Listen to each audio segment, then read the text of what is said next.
106.7 Energy FM.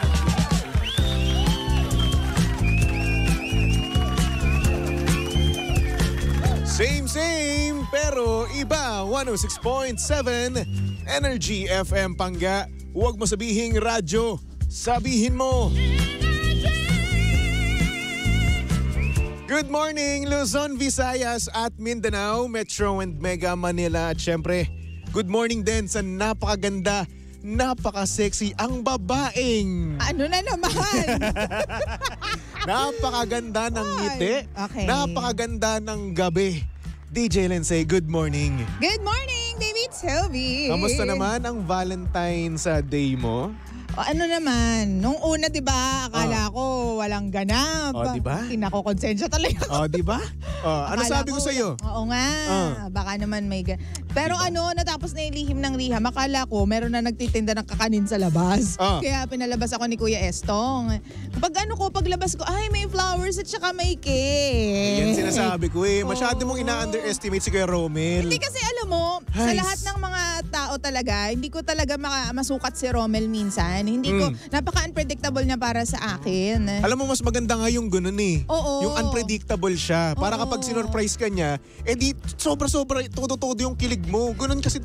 Talagang gulat na gulat ako kasi hindi ko talaga ine-expect. Kasi sa ibang tao, Baby Tobes, alam ko ay may niluluto itong mga to. Ay, parang alam ko, mabilis ako makamalay. Pero itong si Romel talaga, pangalawa na yan, hindi ko talaga alam. Hindi ko siya mabasa minsan. Oh, di ba? Ay, mas masarap nga yung ganun eh. Talagang surprise talaga. Yun nga. Natuwa ka, di ba? Napasabi ka pa nga dun sa akin, napapunta ka pa nga dun sa may office dito sa kabila, di ba? Sabi mo, Toby, nagkamali ako. Surprise siya. Oh, di ba? Oo. Masaya. Naloka ako, ganyan. Ayun, so thank you again, mahal. Tapos nakakatuwa yung Valentine's Day date namin na parang hindi naman siya date. Kasi, kasi parang hindi na kami mahilig sa mga fancy-fancy na mga kainan kasi. Yes. Ginawa namin, umorder kami ng bilao. Bilao? Oo, kasi parang naging birthday party. Tapos pinapunta namin yung mga kapatid ko, ganyan. Napunta kayo dito, maraming pagkain kasi Valentine's Day. Ayun lang. Tapos nung gabi, walang kembot dahil nasira yung tiyan niya. Okay. Dahil sa leche plan, nakakainis. Bad trip, diba? Walang kembot. Oo. Nakakainis. Ayun, pero carry lang naman. Alam mo, napakasaya ng Valentine's Day nyo, no? Tatanong mo sa akin. Kamusta? Wala bang surprise? Wala bang nagpakilig sa'yo? Wala. So alam mo nangyari? Ano? So ayun na nga, nangyari yung sinabi ko sa'yo kahapon. After natin magsalita dito, nagtrabaho ako. After naman ng trabaho, umuwi na ako sa bahay. Tapos ang ginawa ko naman noon, nagstay pa ako for a while. Tapos nag-inom ako ng wine, nanood lang ako ng series, kumain ako ng potato chips. Tapos ayun, nag-freshen up lang ako, then tulog na. Oh, di ba? Valentine's Day. So sweet naman ang Valentine's. Pero wait, wala ka bang minessage, ganyan? Kasi syempre ikaw yung lalaki, so ikaw yung mag-e-effort. Ha? Meron. Alam ko kung anong sagot dyan. And I mean, siya lang, ganyan. Yung mga ate mo ba, hindi mo Nanay ko. Kaso, mga kapatid mo. Mga kapatid ko, hindi ko nabate. Grabe naman. Ako may ganyan akong effect. Lagi akong binabati yung mga kapatid ko, yung nanay tat. Basta, maano ako yung alam mo yun, pabibo. Sa mga kapatid. Hindi kasi ayokong maputol yung ganun na effect sa pamilya. Ako, nanay ko lang yung nabati ko eh. Yun lang nabati ko sa pamilya ko. Pati nga pamangkin ko, binati ko. Happy Valentine's Day, baby! Tapos yung pamangkin ko, binati ako, nag-send ng voice message yung nanay ko. Kaso hindi ko na na-replyan.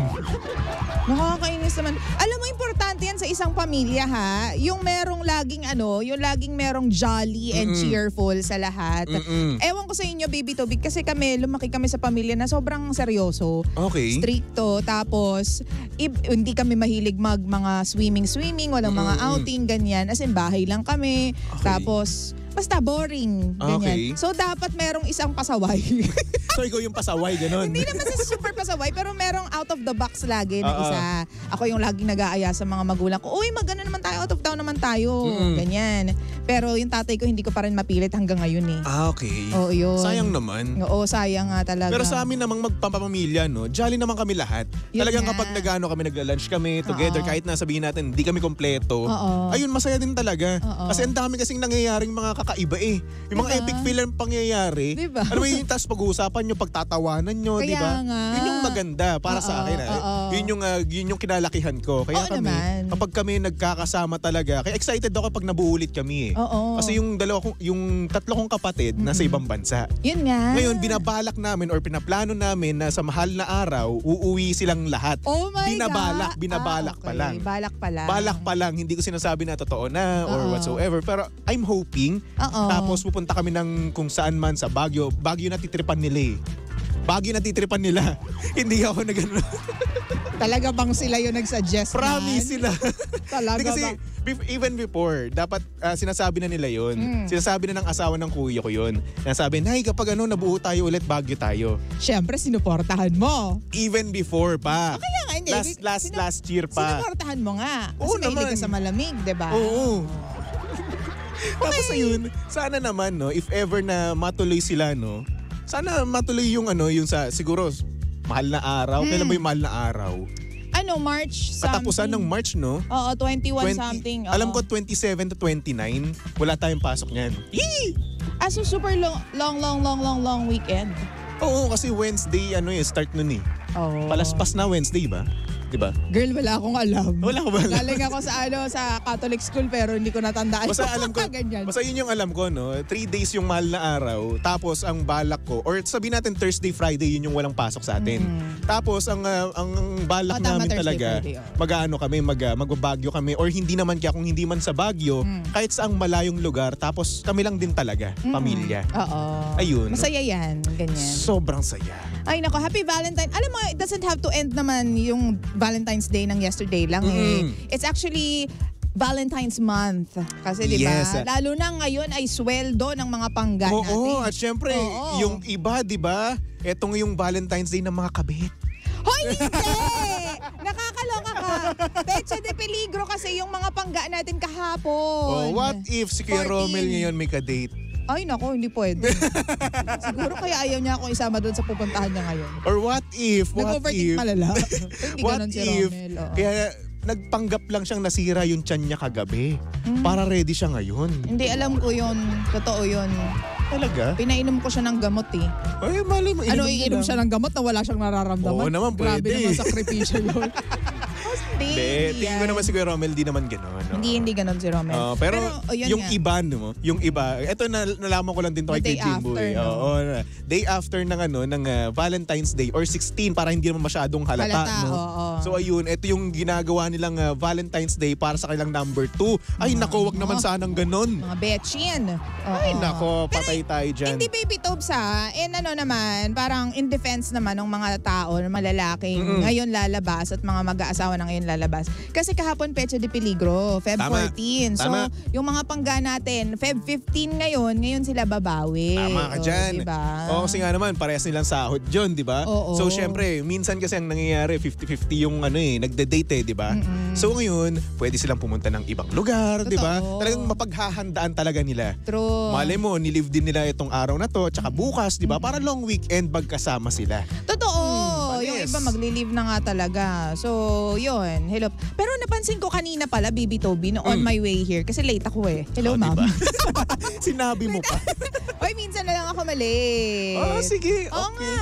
Okay. Late ako kanina, pero kasi kasalanan ko, hindi nag-alarm yung itong phone ko. Hindi ko alam kung pinatay ko o hindi siya nag-alarm. But anyway, walang traffic. Ay, wow. Oo. Congrats. Walang traffic. Walang traffic? Oo, siguro napagod yung mga tao sa mga ganap kagabi. Feeling ko lang. Siguro hindi pa tapos yung kanilang pinaggagawa kahapon, di ba? Oo. Kasi syempre Valentine's Day, baka naman nakalive pa ngayon. Nakalive na. Di ba? So ayun, Totoo, baka tama. nakabakasyon lang naman. Nagbakasyon Oo, na lang. Nag-leave na ng malala. Oo. Para mahaba naman daw yung pagsasama nila ng kanilang misis. Oo. Jowa. The one. Oy, nakalimutan natin sabihin na Toby, yung mga tatay kung meron kayong budget ngayon, ipakita nyo sa mga anak ninyo na magbibigay kayo ng something special ha sa mga sa nanay ng anak ninyo. Alam mo kasi yung mga tatay kasi na yan yung nagsaset ng example eh. Very true. Lalong-lalo na sa mga lalaking lang anak. Totoo. Kasi syempre, di ba, ito yung tatay ko. Gagayahin ko to. Ito yung idol ko tatay ko eh. Totoo, oo. So pag tanda ko, gento rin yung gagawin ko sa magiging misis ko or sa girlfriend ko. ko. Kumbaga sila yung mga tatay kasi nagsiset ng standards. Yes. 'Di ba? Kung mga anak nyo naman ay babae, okay din na makita ng mga babaeng anak ninyo na binibigyan nyo ng anak na yun ang roses yung mga asawa ninyo. Why? Kasi yan yung magiging kumbaga basihan niya, standards niya din. Yes. Na dapat yung lalaki na may in love sa akin or magta-try to win my heart should also give me flowers. Kasi si Papa, ganyan yung ginagawa sa akin dati. Nakikita ko hanggang ngayon. So very important talaga na makita ng mga bata how you Tama treat dyan. your wife. Diba? So kaya naman sa mga pangga natin dyan, sana nagbigay kayo, no? Or hindi naman kaya kahit na pumitas na lang kayo, di ba? It's the thought that counts. Totoo yan. Hindi naman kailangan bumili lang kayo eh. Totoo. Oo, kung walang budget, di pumitas kayo. Ganyan naman kasi yung ginagawa dati di ba? Nung mga panahon mo pa, DJ Lindsay, di Oy, ba? yung kapal mo. Excuse me, dadaan ako. Panahon ni... Sino? Jimbo, ganun. Jimbo, ni Kapitana Sisa, ni Papa Jackson. Di ba magkakaedad kayo? Uy, hindi. Uy, excuse me. Dadaan na kiss. Hindi. Diyos. Di ba ganun nga, effort Oo, talaga? ganun yung dati eh. Kasi dati hindi pa naman uso yung mga bouquet-bouquet eh. Oo. Di ba? Oo, sige, sabihin natin may mga nagbibigay ng bouquet. Pero dati ang hirap pa ng buhay di ba? Totoo. So pwede yung pitas-pitas lang. Pumitas kayo ng mga santan. Gawin yung necklace. Grabe Di ba naman necklace? Huwag mo na naman gawing necklace. Dati kaya ginagawa yun. Oo nga, pero ibibigay mo sa jowa mo tapos gagawin mo necklace. Sweet Hayaan yun. mo siya yung maggawa ng necklace naman. Sweet yun. Diba? Ang gagawin ko ngayon, sabi ko pala kay Romel kahapon, mahal, maraming salamat, appreciate ko, as in super happy ko sa flowers. Pero next time, alam mo yung part na may pero, doon siya nainis eh. Ito may pero kasi.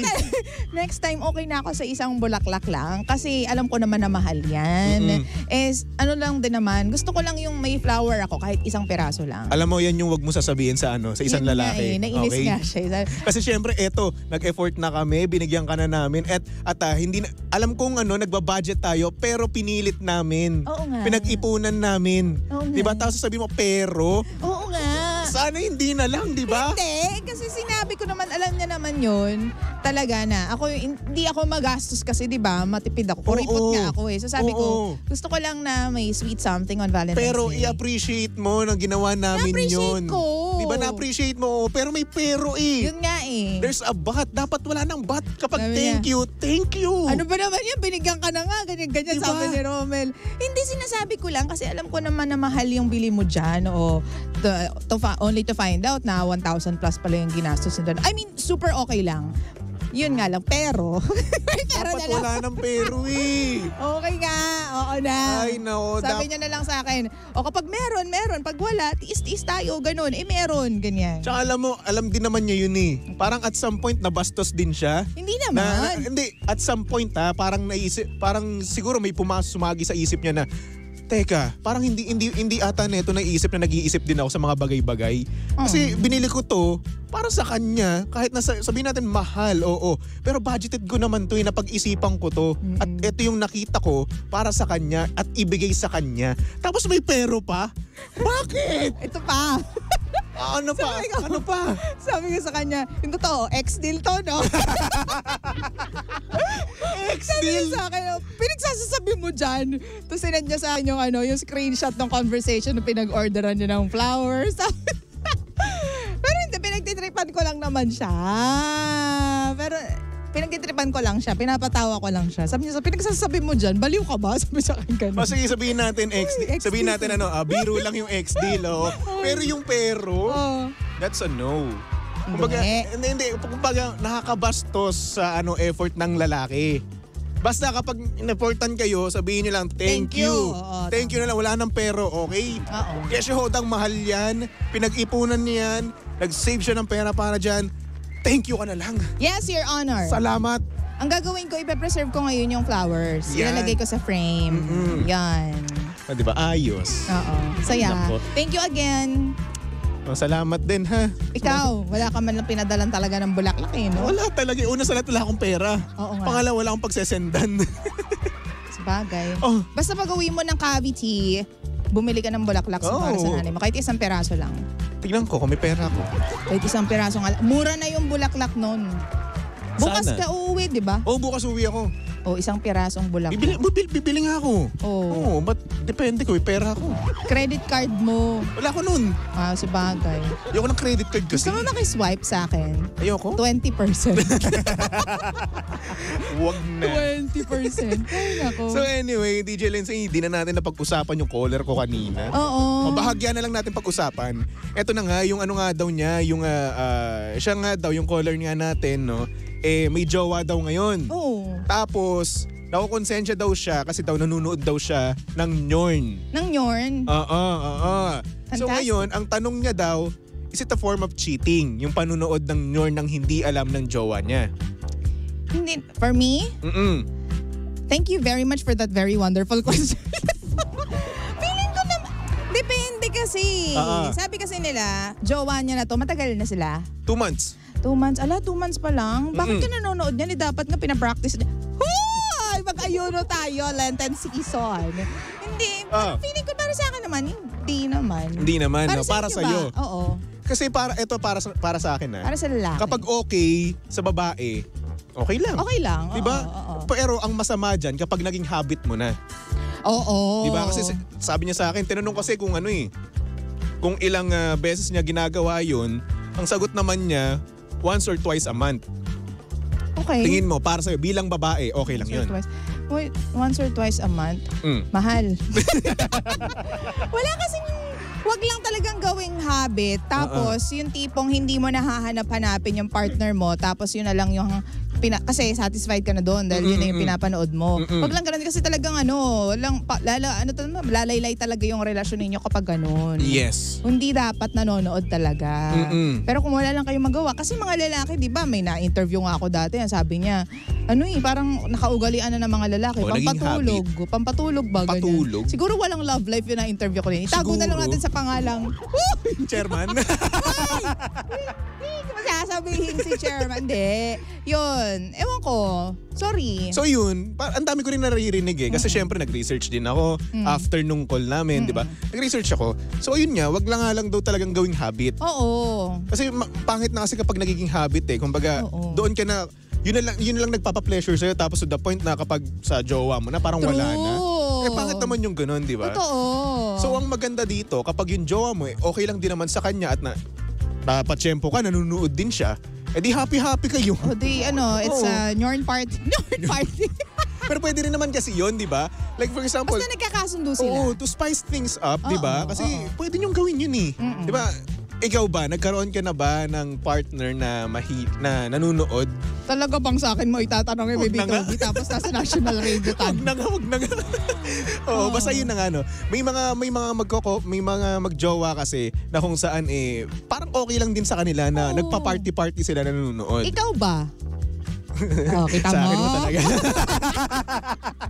Ikaw ba? Hindi nga. Kasi ngayong oras na to, buhay na nanay ko Huwag na, change topic na lang tayo. Hindi nga, so kung nagkakasundo talaga sila, wala namang problema. Pero, once na talaga nagsabi na yung jowa mo siguro na, bakit ka nanonood yan? Pag naging issue na sa kanya, then stop mo na siguro. Tama. Or pwede mo naman ganito gawin, no? O kung hindi ka makatsyempo na masabi yung ganyan at gusto mo nang sabihin, no? Why not mag-send ka ng video sa kanya galing sa TikTok? Hindi naman explanatory video. Oo, like for example, may topic na napanood ka about that, di ba? Na yung partner mo ay nanonood. Pwede mo isend sa kanya yon, tapos sabihin mo or tanong mo sa kanya na ano yung take mo dito kapag jowa mo ay nanonood. Style! Di ba?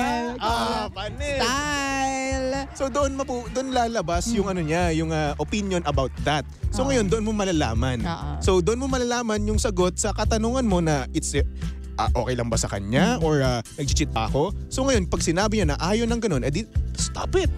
Kasi ang nagiging problema nga, Tobs, tama yung sinabi mo, pag umayaw na, pag naging issue na, then stop it. Ang problema dyan kasi may mga lalaki na, ewan ko lang din sa mga babae, pero siguro, dahil human beings naman, may mga pangangailangan pareho, tipong hindi na nila hinahanap-hanap yung partner nila. Okay. To the point na hindi na nila naibibigay yung satisfaction dun sa partner nila kapag ginagawa nila yung, when they're doing the deed, ganyan. Kasi nga, doon sila mas nasusolve. Diba? Nakaka-insulto yun para sa partner. Sobra. Yung tipong talagang hinahanap-hanap siya, maya't maya yung kalabit siya, tapos di mo pinagbibigyan yung partner mo. Kasi nga, hindi ka nasisiyahan na doon sa partner mo. Yun yung pinaka 100% ngak-ngak. Negative. Ay, nako. No. Wag natin yan ipapahantong sa ganyan, no? Totoo. Pero alam mo, ito na-realize ko lang din, kapag in love ka, walang last. Pag in love? Oo, kapag, like for example, hindi ka manunood. Yung mukha ko, pag in love? Hindi, syempre, kapag iba naman kasi yung sa partner mo. Di ba kapag single ka kasi, di ba, wala ka namang kaano, di ba? So yun, hindi ka manunood eh. Kapag na-in love ka, nakita mo yung the one mo para sa'yo. Depende rin siguro sa tao. Hoy! Depende yan sa tao. Depende yan sa character ng tao. Or sa ano ba talaga sila. Siguro ako, bilang good boy ako, nawala yun. Nung na-in love ka? Oo. Ewan ko sa'yo.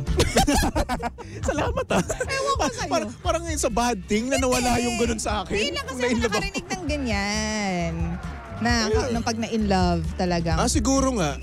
Rare kami. Rare kami yung mga ganitong klaseng tao. Rare, di ba? Pero may mga tao nga din talaga na once na nagsettle na sila sa ibang, parang feeling nila the one na, hindi sila yung tipong kasi usually, di ba, minamanyak mo yung jowa mo, ganyan.